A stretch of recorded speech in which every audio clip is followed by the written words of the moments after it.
हर महीने की त्रयोदशी तिथि पर प्रदोष व्रत किया जाता है। शास्त्रों के अनुसार इस दिन प्रदोष काल में भगवान भोलेनाथ शिवलिंग में वास करते हैं। मान्यता है कि प्रदोष व्रत में की गई शिव पूजा समस्त मनोकामनाओं को सिद्ध कर देती है। फाल्गुन महीने का दूसरा प्रदोष व्रत बहुत खास माना जा रहा है। इसके फलस्वरूप व्यक्ति को धन, सुख, ऐश्वर्य भी प्राप्त होगा। माँ लक्ष्मी प्रसन्न सदा मेहरबान रहेंगी। मार्च और फाल्गुन महीने का दूसरा प्रदोष व्रत 22 मार्च 2024 को रखा जाएगा। इस दिन शिव जी की चंद्रमौलेश्वर रूप में पूजा की जाती है। कहते हैं त्रयोदशी तिथि के दिन शिव जी कैलाश पर शाम को नृत्य करते हैं और देवी देवता उनकी आराधना करते हैं। शुक्ल प्रदोष व्रत 2024 मुहूर्त। पंचांग के अनुसार फाल्गुन माह के शुक्ल पक्ष की त्रयोदशी तिथि 22 मार्च 2024 को सुबह 4:44 पर शुरू होगी और अगले दिन 23 मार्च 2024 को सुबह 7:17 पर समाप्त होगी। पूजा का समय शाम 6:34, रात 8:55। प्रदोष व्रत पूजा विधि। प्रदोष व्रत के दिन सुबह जल्दी उठकर स्नान करें। पूजा घर की अच्छी तरह साफ सफाई करें। इसके साथ ही भगवान शिव के सामने व्रत का संकल्प लें। एक वेदी पर शिव पार्वती, गणेश कार्तिकेय जी की प्रतिमा स्थापित करें। प्रदोष काल में शिवलिंग का पंचामृत से अभिषेक करने पर सफलता मिलती है। कुमकुम और सफेद चंदन से तिलक कर देसी गाय के घी का दिया जलाएं। पूजा में बेल पत्र और सफेद फूलों की माला अवश्य शामिल करें। भगवान शिव माता पार्वती को खीर का भोग लगाएं। प्रतिमा के सामने बैठकर पंचाक्षरी मंत्र और महामृत्युंजय मंत्र का जाप करें। आरती कर महादेव से व्रत में हुई गलतियों के लिए क्षमा मांगे। शुक्ल प्रदोष व्रत महत्व। पुराणों में बताया गया है कि त्रयोदशी की रात के पहले प्रहर में जो व्यक्ति शिव प्रतिमा के दर्शन करता है उसकी समस्त समस्याओं का हल निकलता है। खासकर शुक्ल प्रदोष व्रत के दिन प्रदोष काल में शिवलिंग का पंचामृत से अभिषेक करने पर सुख के साथ हर काम में सफलता मिलती है। घर में बरकत का वास होता है।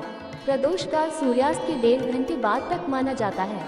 इसी कारण इस व्रत को भी लोग प्रदोष व्रत के नाम से जानते हैं। शुक्ल प्रदोष व्रत की कथा।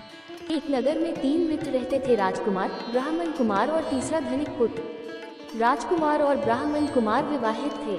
धनिक पुत्र का भी विवाह हो गया था, लेकिन रोना शेष था। एक दिन तीनों मित्र स्त्रियों की चर्चा कर रहे थे। ब्राह्मण कुमार ने स्त्रियों की प्रशंसा करते हुए कहा, नारी ही घर भूतों का डेरा होता है। धनिक पुत्र ने ये सुना तो तुरंत ही उसने अपनी पत्नी को लाने का निश्चय कर लिया।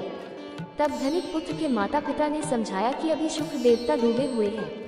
ऐसे में बहू बेटियों को उनके घर से विदा करवा लाना शुभ नहीं माना जाता, लेकिन धनिक पुत्र ने एक नहीं सुनी और ससुराल पहुंच गया।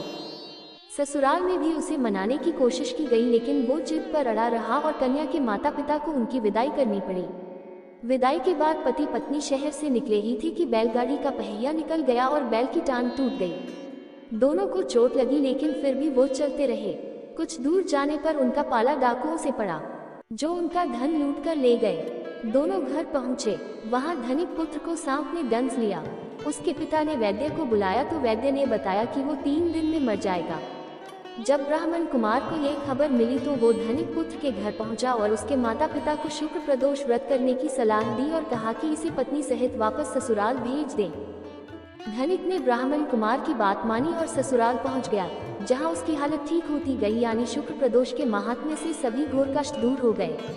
इस दिन कथा सुने अथवा सुनाएं तथा कथा समाप्ति के बाद हवन सामग्री मिलाकर 11 या 21 या 108 बार ओम ह्रीं क्लीं नमः शिवाय स्वाहा मंत्र से आहुति दें। उसके बाद शिवजी की आरती तथा प्रसाद वितरित करें। उसके बाद भोजन करें।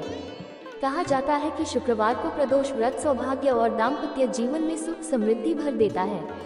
यही कारण है कि आज के प्रदोष व्रत का काफी खास माना जा रहा है। शुक्रवार के दिन पड़ने वाले इस प्रदोष व्रत से सुख समृद्धि मिलती है। जानकारी अच्छी लगी हो तो कृपया वीडियो को लाइक करें और चैनल को सब्सक्राइब करें। धन्यवाद।